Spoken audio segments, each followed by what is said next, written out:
de diciembre. Pero ya les adelantamos que desde esa fecha la cosa ha ido de mal en peor. Esta gripe que viven las bolsas europeas se debe a varios motivos, como la crisis que se vive en China, la caída incesante del precio del barril de petróleo y las evidencias de que la recuperación en Europa es más tibia que otra cosa. En nuestro país hay un elemento que no ayuda en nada, la incertidumbre política. Los mercados tiemblan ante un hipotético gobierno del que forme parte Podemos. Sería una estocada mortal a las finanzas de nuestro país.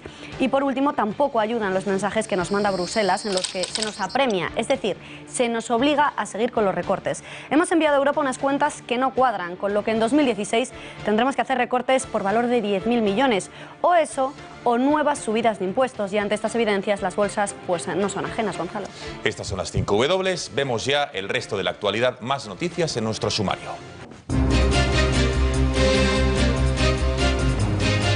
Se tomaba la decisión por alguien y luego se la trasladaban a ustedes, ¿no? Efectivamente.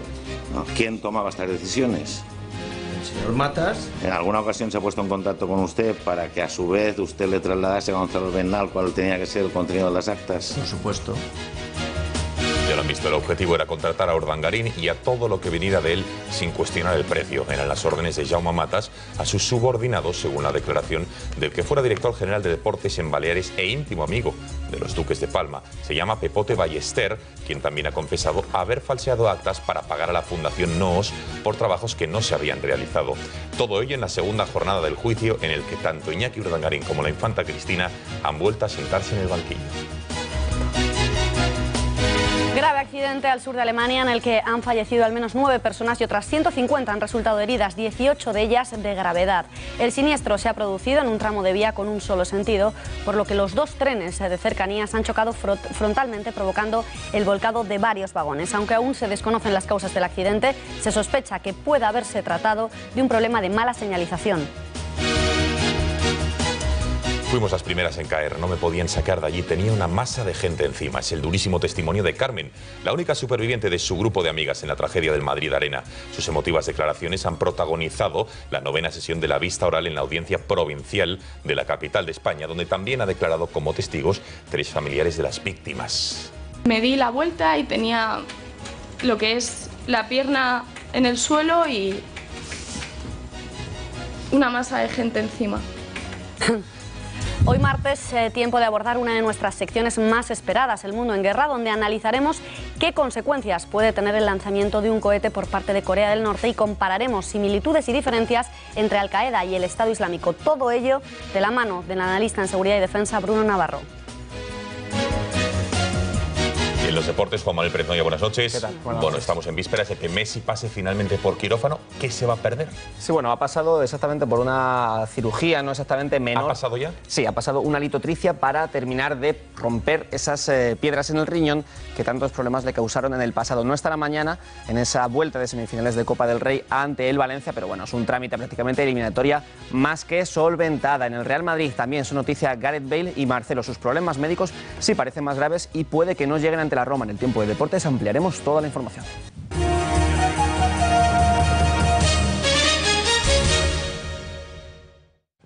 Finalmente, Mariano Rajoy y Pedro Sánchez se van a ver las caras el próximo viernes en el Congreso de los Diputados. El encuentro, eso sí, está envuelto en la nula esperanza de que ambos líderes lleguen a un acuerdo de investidura para dar estabilidad y tranquilidad, que según el Partido Popular es lo que necesita España. A falta de 10 días de cumplirse 2 meses de las elecciones generales, ambos políticos solo se han visto la cara en una ocasión. El líder socialista se ha negado a verse con el presidente en funciones, ya que considera que su tiempo se ha acabado. Por su parte, Mariano Rajoy ya ha afirmado que va a votar que no a cualquier intento de Sánchez de formar gobierno, sea con quien sea. Con el señor Rivera, como en la posterior reunión con el señor Sánchez, lo que transmitiremos en primer lugar es el respeto a los votantes de cada una de las formaciones, también el respeto a los votantes del Partido Popular y nuestra opción para ese gobierno, un gobierno, como digo, de coalición que funcione de manera similar a lo que está ocurriendo en la inmensa mayoría de los países de nuestro entorno. Antes de su encuentro con Sánchez, el líder del PP se va a ver las caras en el Palacio de la Moncloa con el presidente de Ciudadanos, Albert Rivera, quien no abdica todavía de su intención de lograr una gran coalición en España que sume a los partidos que han logrado 17 millones de votos, es decir, la suma de PP, PSOE y Ciudadanos. Los socialistas acusan o les causa estupor el hecho de que Rajoy se vea las caras en primer lugar con Rivera antes que con Sánchez, molestia que no comparte la vicepresidenta en funciones. Yo sencillamente no lo comprendo. El señor Sánchez no ha querido hasta este momento hablar con el señor Rajoy, pero lo que no puedo entender es que le moleste que hable con el señor Rivera. Yo creo que es un momento para el acuerdo.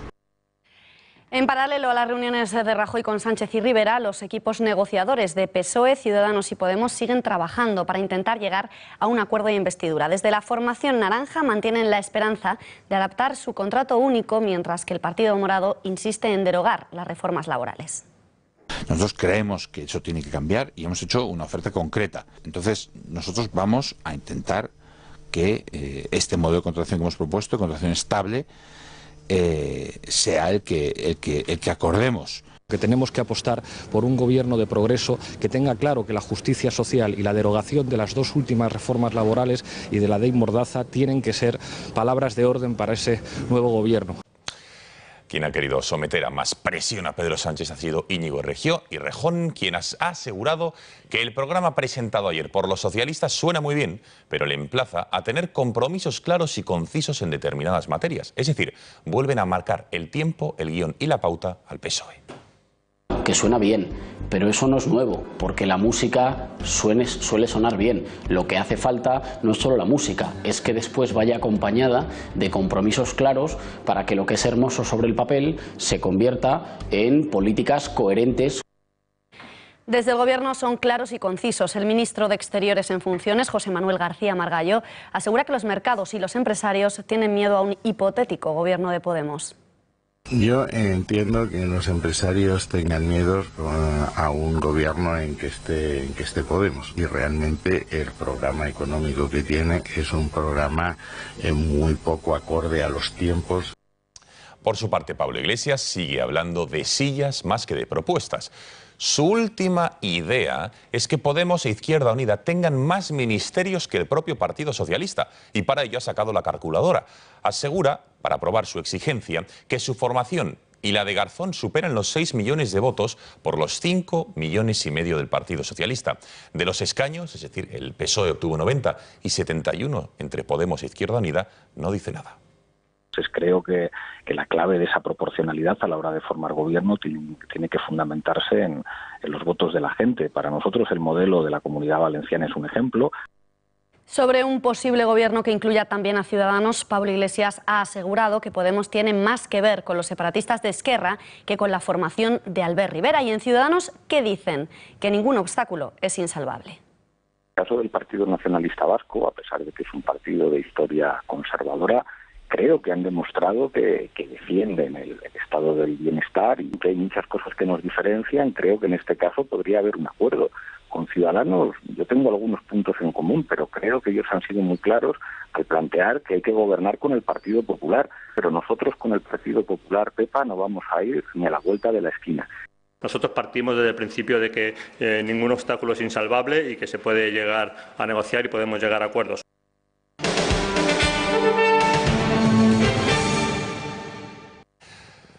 Y así, como están viendo en sus pantallas, va a quedar finalmente la distribución de los escaños del Congreso de los Diputados. Podemos ya no va a estar en el mal llamado gallinero, sino que va a compartir parte del quesito con el Partido Socialista. Sus portavoces se van a sentar justo detrás de los representantes del futuro gobierno. La nueva distribución ha sido aprobada por unanimidad de la mesa del Congreso a propuesta de la diputada de Podemos, Gloria Elizo. En paralelo a este acuerdo de la mesa, también se ha acordado que el presidente de la Cámara Baja establezca la semana que viene una fecha para el debate de investidura. Es una cuña en el grupo socialista, de forma que comparten este quesito del plenario, pero donde todos tenemos lo que ellos llaman malamente, porque no es lo adecuado, el gallinero, porque yo he estado muchos años en el gallinero y no me ha ido tan mal. Hasta los que le ponían alguna pega, pues han votado de forma favorable, lo cual yo me alegro mucho porque esta solución ha salido por unanimidad de todos los miembros de la mesa. Más asuntos de la actualidad política, porque continúa la polémica por los titiriteros contratados por el Ayuntamiento de Madrid. La alcaldesa de la capital, Manuela Carmena, estaría pensando en destituir a la edil de Tetuán, distrito donde se escenificó la obra ante niños de entre 1 y 6 años, para salvar así a la concejala de Cultura de Madrid, Celia Mayer. Ayer mismo, durante su rueda de prensa, Carmena daba una pista sobre cuál sería la respuesta del ayuntamiento al escándalo, al afirmar que habría que indagar en la responsabilidad del distrito para conocer cómo se hizo el seguimiento de la programación del carnaval. Ponía de esta forma el foco en Montserrat Galcerán, concejal, como les hemos dicho, del distrito de Tetuán y de Moncloa. Todo parece indicar que de momento Celia Mayer mantendría el escaño, a pesar de que todos los partidos de la oposición han exigido su cese y de que este no es el único error en su haber. Desde que gestiona el área de cultura de la capital, Mayer acumula la polémica de la cabalgata de Reyes, los errores del callejero franquista o la adjudicación de un contrato a dedo a la Cátedra de la Memoria Histórica que dirige la hija de la primera mujer de Fidel Castro. El Ayuntamiento de la capital mintió al asegurar que desconocían el contenido de la obra y que esta no iba dirigida a un público infantil. El mismo día de la representación en la que escenificó el acuchillamiento de una monja, violaciones o el ahorcamiento de jueces y banqueros, la página de Facebook del consistorio a las 4 de la tarde anunciaba así la representación. A las 5 y a las 7 horas en la plaza del Canal Isabel II, La Bruja y Don Cristóbal de Títeres de Abajo.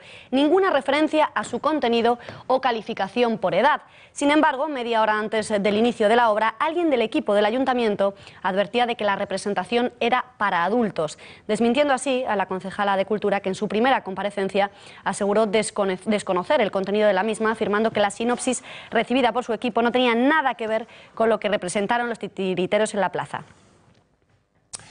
Más reacciones respecto a esta polémica porque la Unión de Actores y Actrices ha decidido mediar en favor de los 2 titiriteros de la compañía.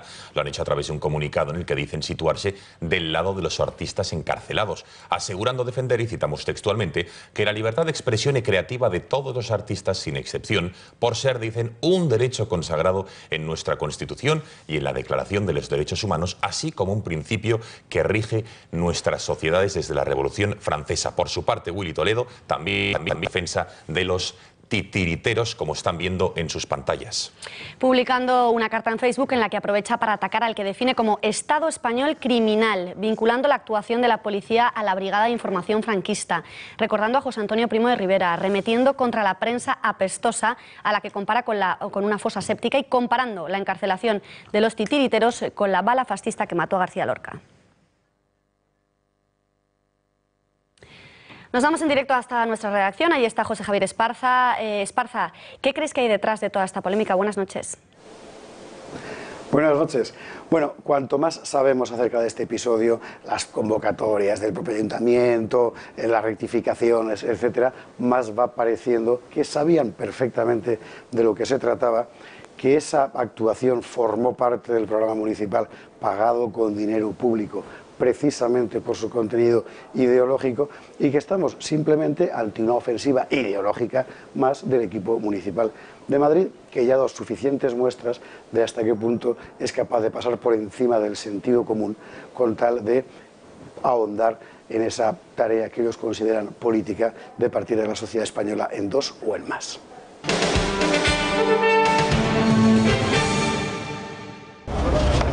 Oye, por favor, avísame si...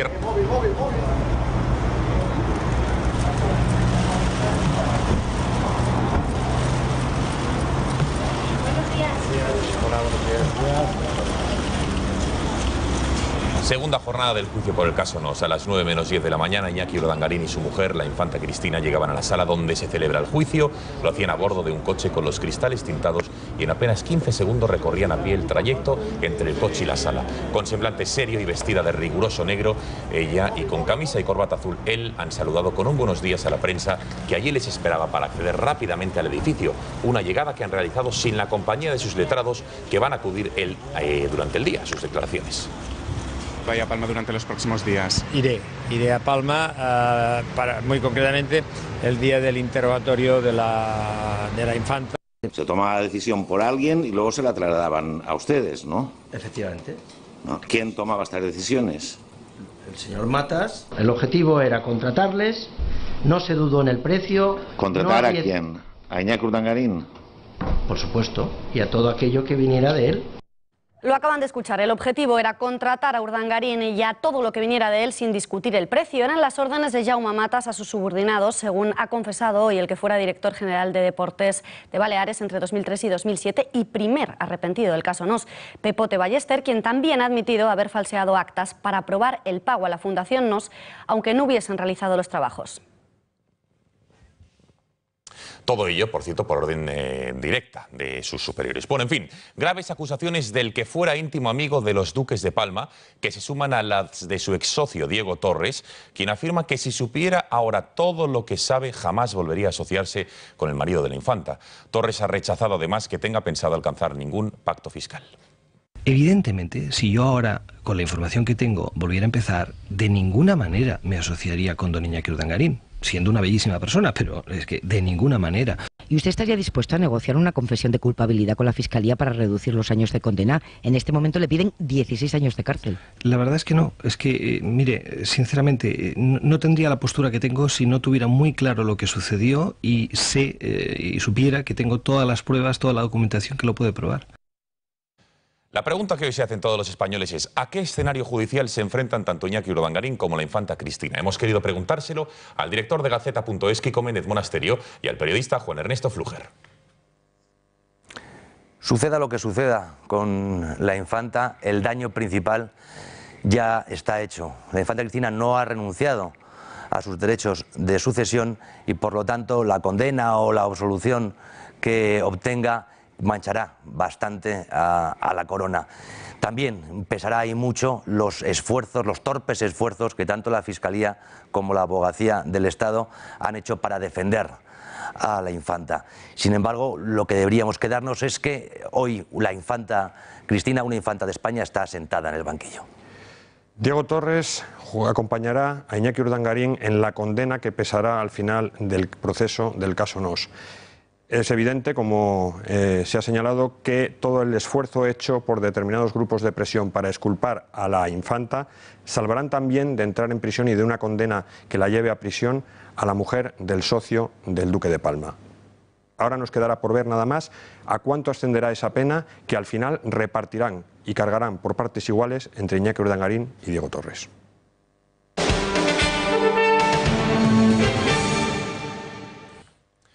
Lo están viendo en sus pantallas, el IBEX 35 ha vuelto a caer, ha bajado la cifra simbólica de los 8.000 puntos, retrocediendo un 2,40%. Recordemos que ayer lo hacía en más de un 3,5%. En lo que va de año, en este 2016, el IBEX 35 se ha dejado un 17%.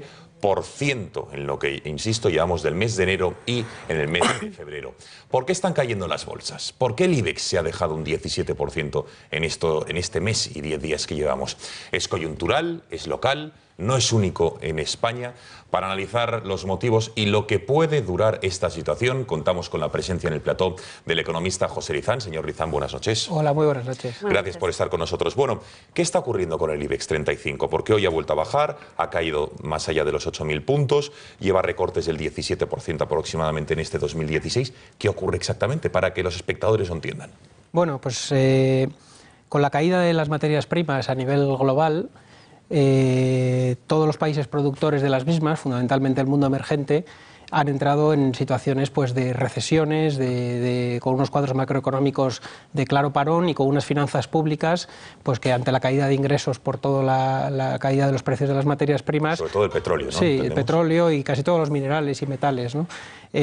Todos estos países pues, han entrado en una ralentización económica que se está empezando a trasladar a los datos de crecimiento a nivel global, ¿no? Entonces está generando pues, un temor a una recesión internacional o global, fundamentalmente empujada por ese parón que hay en el mundo emergente.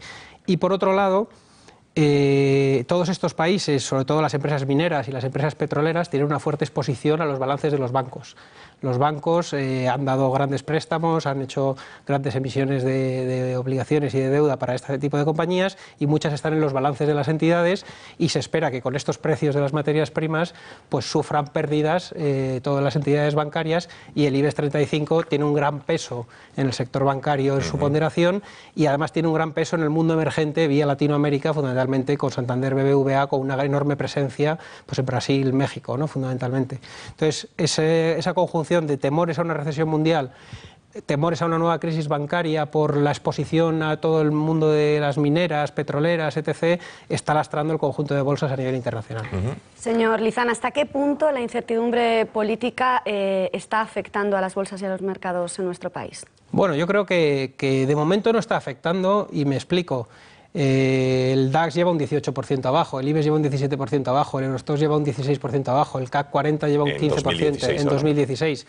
Si hubiera una incertidumbre política como motivo detrás de la situación de los mercados, sería mucho más abultada en el caso del IBEX. Sí que es verdad que el año pasado, cuando ya empezamos pues un poco con todas las elecciones locales y las elecciones más regionales, a ver cambios en la gobernabilidad del país, el IBEX 35 ya empezó a descolgarse respecto a otras bolsas, ¿no? Las bolsas europeas consiguieron acabar el año pasado en positivo, en torno al 6-7%, y la bolsa española cayó ya un 7%, ¿no? O sea que en el acumulado, quizás sí que más el año pasado que tuvo un peso el tema político, y desde luego que en función de la coalición de gobierno que salga a futuro, pues probablemente, dependiendo de quién sea el que gobierne, pueda haber un mayor riesgo. Tenemos el caso de Portugal cercano, que es una coalición pues que no es muy pro mercado y es mucho más por gasto social y gasto público, está lastrando a la prima de riesgo portuguesa y está otra lastrando Eso a la le iba a preguntar, bolsa ¿cómo cree que afectaría un posible gobierno en nuestro país del PSOE con Podemos, o incluso vayamos más allá,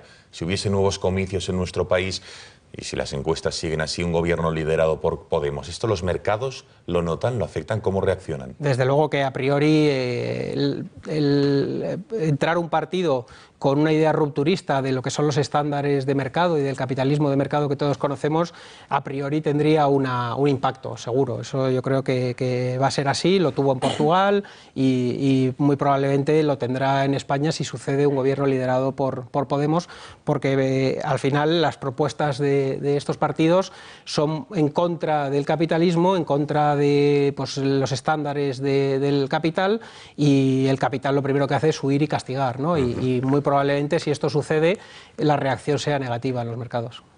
Señor Izan, Bruselas nos ha pedido que hagamos recortes extra en nuestras cuentas para 2016.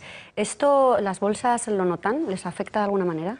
Bueno, yo creo que eso está más que interiorizado, ¿no? Todo el mundo conoce el cuadro macroeconómico español, todo el mundo sabe el déficit excesivo que tenemos, que vamos a trancas y barrancas intentando cumplir los objetivos, pero vamos siempre por detrás, pues porque la situación de crisis en España es muy abultada y hace que conseguir esos objetivos de corrección del déficit sea muy complejo, y llegamos siempre pues muy justos a los límites impuestos, y desde luego una economía que no gasta, pues evidentemente tiene un déficit de infraestructuras, tiene un déficit de gasto público, que evidentemente es una componente del PIB, uno de los 4 componentes del PIB, y el gasto público pues está en contracción, no está en expansión, ¿no? Y evidentemente tenemos un PIB mermado por un gasto público excesivo en el pasado que ahora estamos pagando, ¿no?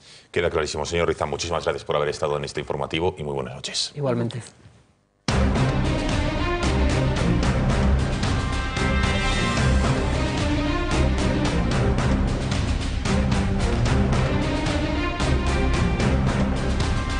Es tiempo de abordar la habitual sección de los lunes, El Mundo en Guerra. Ayer no pudimos hacer esta interesante sección que hemos querido recuperar 24 horas después para analizar todo lo que está pasando en el mundo y sus porqués. Contamos con la presencia del analista internacional y experto en seguridad, Bruno Navarro. Señor Navarro, muy buenas noches. Buenas noches. Buenas noches. Bueno, ayer se perdió que lo prometido era deuda, me dejé barba, pero no vino usted, con lo cual me la he tenido que afeitar, y veo que la suya sigue creciendo, cosa que me alegro, más frondosa todavía. Efectivamente, mejores puestos ocuparé en el califato de España.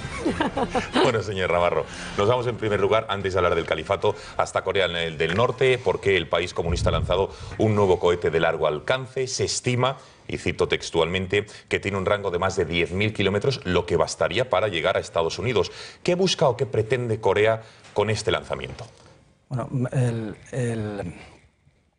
más que Corea del Norte, sería qué pretende o qué busca Kim Jong-un, que es el líder supremo del país y que hace a su antojo. Está lo que dice que ha hecho, lo que ha hecho realmente y lo que pretende, ¿no? Lo que dice que ha hecho es poner un satélite en órbita, parece que es verdad, aunque determinadas fuentes norteamericanas hablan de que está dando vueltas como loco el satélite y que no está siendo efectivo. Está lo que realmente ha hecho, que al final es una tecnología dual, significa que es tanto para uso civil-militar. La tecnología para que un misil, un cohete, salga de la órbita terrestre para poner un satélite en órbita es la misma que para un misil balístico intercontinental. Con lo cual, lo que se cree que realmente ha hecho es probar misiles más modernos, que al mayor alcance se habla de 10.000, pero también incluso de 13.000 kilómetros. En todo caso, alcanza Estados Unidos, todo o parte, pero Estados Unidos. Con 500 kilogramos de carga, que se aproxima ya bastante a lo que sería una carga necesaria de un arma atómica. Lo único que no tiene la tecnología suficiente para que esto sea efectivo, ¿vale? No es realmente un misil intercontinental, está probando uno, pero este necesitaría días para ponerse para prepararlo, con lo cual sería detectado, sería bombardeado. Bueno, aún le falta tecnología de reentrada para que la bomba nuclear no perezca en el intento, etcétera, ¿no? Pero desde luego van avanzando en el desarrollo. Esto es realmente lo que ha hecho, independiente de que el satélite sea real o no. ¿Y qué es lo que pretende? Tiene en mayo el 7º Congreso del Partido Comunista, y es un momento crítico. Hablamos de 7 en décadas, es decir, son congresos que se hacen cada mucho tiempo, ¿no? Tiene un liderazgo muy controvertido ahora, que está siendo discutido, muchas purgas internas. China no hace caso, entonces quiere buscar éxitos internos. Lo ha conseguido, igual que con la prueba nuclear, la declaración de que tiene la bomba H, va consiguiendo esos éxitos internos. También externos, quiere presionar a China para que se reúna a alto nivel con él. No se está reuniendo, desde hace 3 años solo se reúne con Corea del Sur.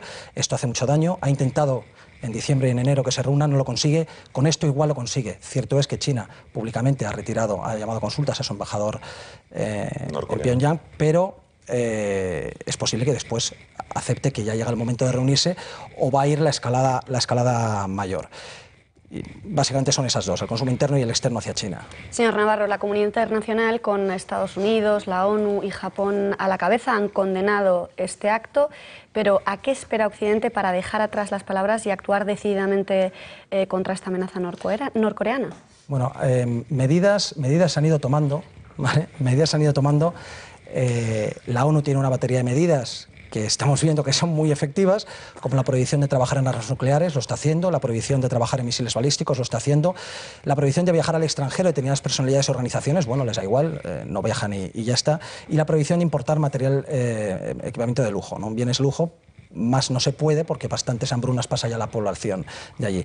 Entonces hay unas medidas de Corea del Sur que pueden ser un poco más efectivas, como acelerar el sistema antimisiles de protección antimisiles con Estados Unidos, que está fabricando, por así decirlo, para ellos, reducir una serie de empleados que tienen unas instalaciones conjuntas, estos planes para la futura unificación, llevarnos bien, vamos a hacer una fábrica conjunta y tal, pues reducir el número de empleados, lo cual es nada, y más medidas conjuntas que se están planteando Estados Unidos y Corea del Sur, que todavía realmente no han dicho cuáles son, y es complicado.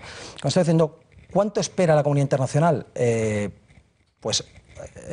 problema es que si se presiona mucho a Corea del Norte pueden pasar dos cosas.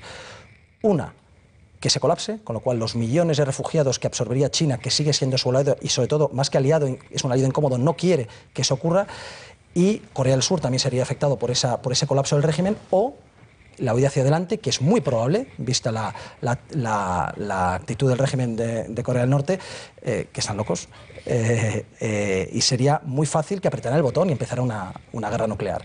Con lo cual se puede presionar. Ante las dos disyuntivas, ¿qué hacer? ¿Dejar que sigan haciendo y campen a sus anchas con estas pruebas de misiles balísticos o no?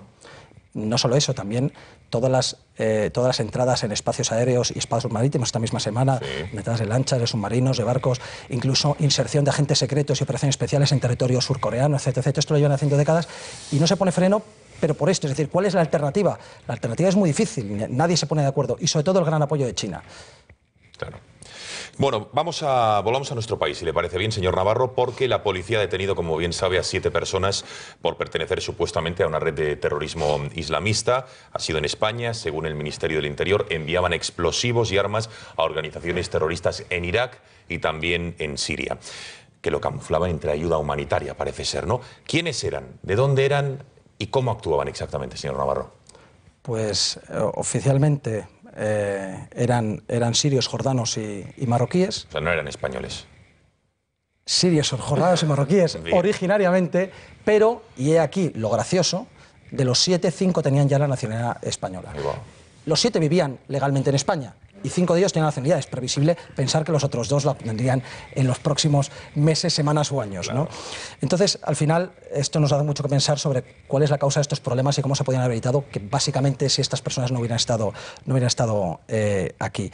La forma de actuación, lo has dicho, es fingían ser, sobre todo el jefe de la trama, que era quien manejaba los hilos de estas otras 6 personas, manejaba una red empresarial falsa, se actuaba como si fuera una ONG, obtenían fondos de donaciones, como siempre del mundo musulmán, donaciones y incluso estafas, blanqueaban el dinero, compraban explosivos, armas y demás pertrechos que necesitaran y a veces también enviaban el dinero, lo cargaban en contenedores y vía barco desembarcaban en las costas de Siria. Bruno, las detenciones de este fin de semana ponen de manifiesto que en España hay gente que está trabajando activamente en la financiación, en el rearmamento de los grupos yihadistas. 2 cuestiones. Por una parte, ¿hasta qué punto está la policía al tanto? Y por otro, ¿cómo se combate a este tipo de organizaciones terroristas? Bueno, al tanto la policía la Fuerza Cooperativa están absolutamente al tanto. La prueba de ello es que por ahora, en esta oleada de atentados del Estado Islámico y los últimos de Al-Qaeda, no hemos sufrido por ello, y la gran cantidad de detenciones que se están haciendo, ¿no? En 2015 ha habido 44 operaciones y 102 detenidos. Es el récord desde el 2014, que se tuvieron el mayor número, lógicamente, de yihadistas, y desde entonces no se detenían tantos. En 2016 llevamos 2 operaciones, una en enero y otra ahora, con un detenido en enero y estos 7 ahora. 8.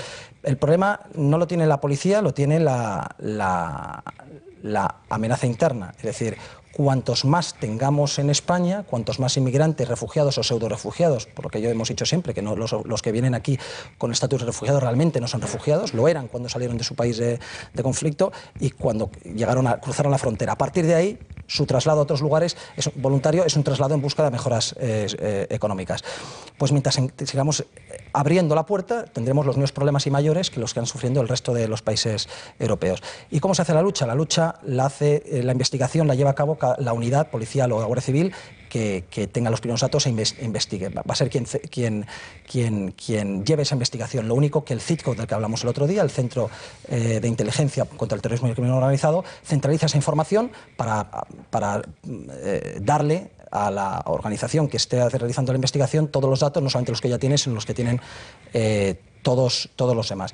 Y luego decíamos al principio que esta célula es logística, de apoyo logístico, pero en diciembre se detenía en Barcelona y Canarias a 2 terroristas a punto de atentar, con lo cual no solamente la logística lo que nos tiene que preocupar. Bueno, vamos a ver más aspectos, porque nos gustaría que analizase unas declaraciones que ha pronunciado el general Ballestero, que es el director del Instituto de Estudios Estratégicos, quien considera que el Estado Islámico, y cito textualmente, es un grupo mucho más poderoso que Al-Qaeda, que perpetró, recordamos, los atentados del 11 de septiembre del año 2011.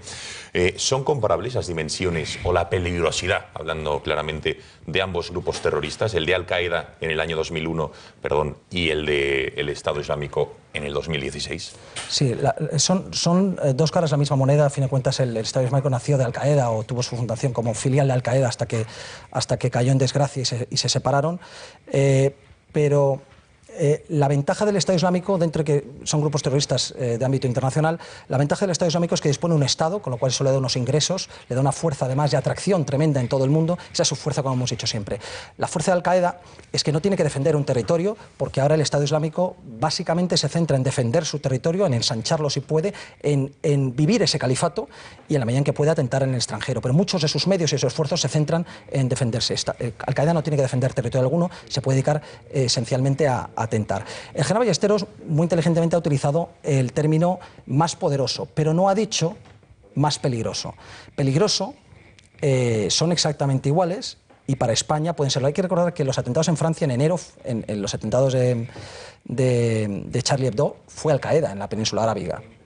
Ahora han sido Estado Islámico en noviembre, pero son igualmente peligrosos. Y hay que tener en cuenta que precisamente Al-Qaeda en la península arábiga y Al-Qaeda en el Magreb islámico, que está en el norte de África, son igual o más peligrosas para nosotros y para nuestros intereses, vamos. Y en la línea de lo que usted está diciendo ahora mismo, que son igual de peligrosos para nosotros, el general Ballesteros también afirma que el Daesh puede llegar a perpetrar un ataque incluso más grande que el del 11 de septiembre. Lo dice porque dice que ahora mismo están en fase defensiva, pero que pueden llegar a pasar a una fase ofensiva y que en ese caso pues podrían llegar a perpetrar un macroataque. ¿Cree usted que Occidente está preparado para hacerles frente, para plantarles cara? Pues francamente creo que no, precisamente porque el enemigo lo tenemos dentro, ¿no? Para atentados cero tendríamos que hacérnoslo ver, tendríamos que ver qué estamos haciendo en casa para ver cómo podemos conseguir el atentados cero. Pero es cierto, como dice el general Ballesteros, habla de que está en fase defensiva, lo hemos dicho antes en la pregunta anterior, mientras esté en fase defensiva en Irak-Siria, no tendrá los medios o la capacidad de atentar de forma tan masiva. Dice, pero si lo ha hecho en noviembre en París, imaginémonos lo que podría haber hecho en París o en el resto de Europa si tuviera su califato tranquilamente, estuvieran recostados diciendo a dónde vamos a golpear ahora. O sea, menos mal que se le está atacando porque las cosas podían ser mucho peores. Y hay dos cosas que ha dicho el general Ballesteros ahí, en línea de esto. Una, que es fundamental para entenderlo. Una, y no son titulares, pero para mí es mucho más importante, que en España corremos menos peligro que el resto de los países europeos precisamente porque las segundas generaciones de musulmanes no son muy numerosas. Ergo, a mayores musulmanes, mayor número de segundas generaciones y mayor peligro de atentados yihadistas corremos. Y lo ha dicho el general Ballesteros, que es general y tiene en activo y que tiene un cargo oficial. Pero casi más políticamente correcto, si cabe, es lo que ha dicho sobre lo que se espera en 2016. Ha dicho, bueno, esperamos que quizás caiga Raqqa, la capital del Estado Islámico, es una proyección de futuro que se espera, y será fundamentalmente, me he quedado helado cuando lo he leído, será fundamentalmente gracias a la ayuda de Rusia, que a diferencia de la coalición internacional liderada por Estados Unidos, en la cual España participa, se dedica a bombardear de forma unilateral, mientras que Rusia lo hace en conjunción con el ejército sirio, lo cual le permite, por un lado, atacar objetivos reales, efectivamente, y segundo, que una vez que se ataca, se conquista por las tropas de tierra de Bashar al-Assad. No sé qué es más curioso de estas declaraciones del general Ballesteros, que contradiga lo que dicen sus superiores o que digamos que reafirme todo lo que venimos diciendo en este informativo a través de Bruno Navarro y los periodistas de esta casa, también de Gaceta.es. Señor Navarro, lo tenemos que dejar aquí. Muchísimas gracias, buenas noches. Y por cierto, le emplazamos a ese esperado reportaje que va a emitir la CNN el próximo 17 de febrero, que creo que va a ser muy polémico sobre el funcionamiento de los servicios de inteligencia en Europa, que dicen que podían haber previsto los atentados del pasado noviembre en París. Pero eso lo dejamos para próximas semanas. Gracias. Gracias, buenas noches. Buenas noches.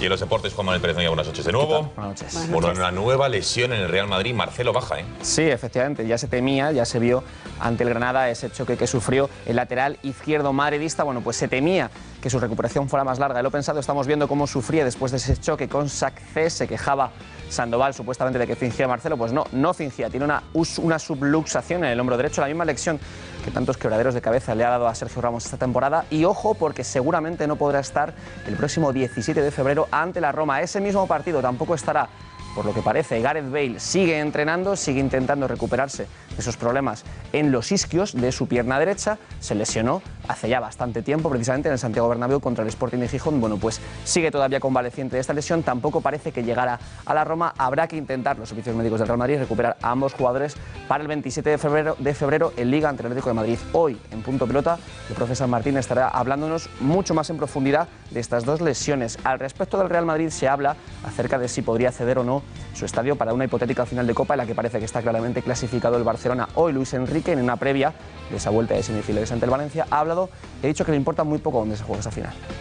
Me interesa poco dónde se pueda jugar la final y primero hay que ganarle al Valencia para estar clasificado a esa final. A partir de ahí es un poco la música del año pasado y respeto todas las opciones. Lo importante es que el campo donde juguemos o donde se juegue la final, si somos nosotros los afortunados, perfecto, tenga dos porterías y un sitio para que la gente pueda estar cómoda viéndolo.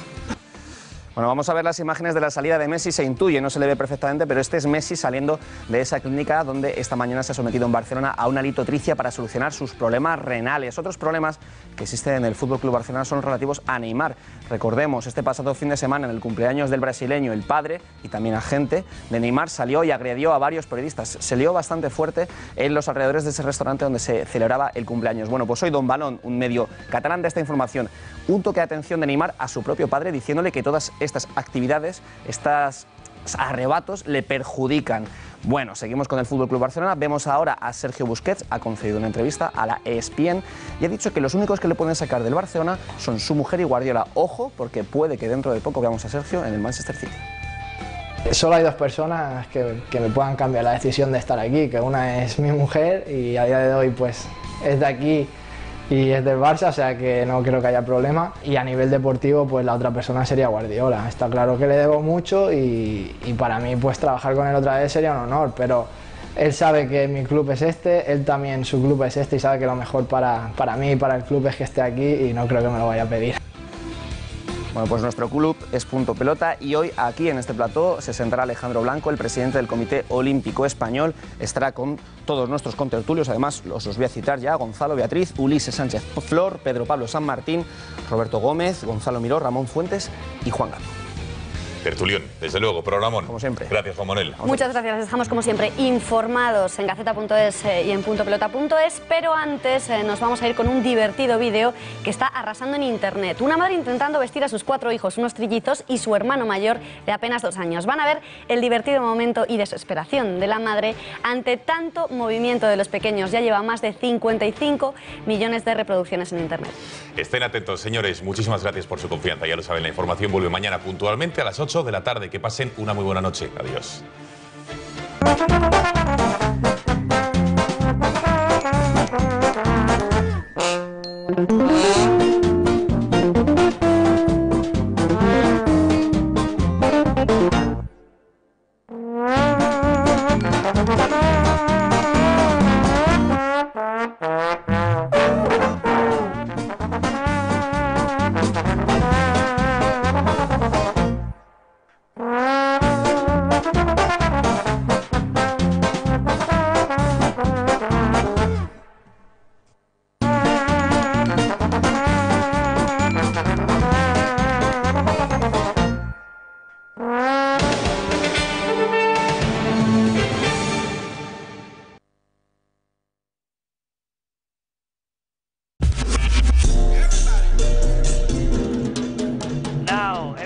Estoy pensando en alquilar mi vivienda, pero me da tanto miedo. ¿Y si no me pagan? ¿Y si se retrasan los pagos? ¿Y si me destrozan la vivienda? Si hubiera algún gestor que me pagara las rentas en lugar del inquilino despreocupándome de todo...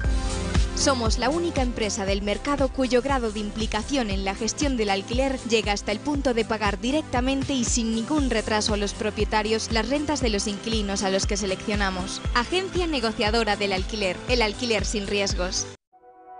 Porque nuestro conocimiento es su seguridad. Si tiene un coche automático, déle el mejor cuidado en Automatic.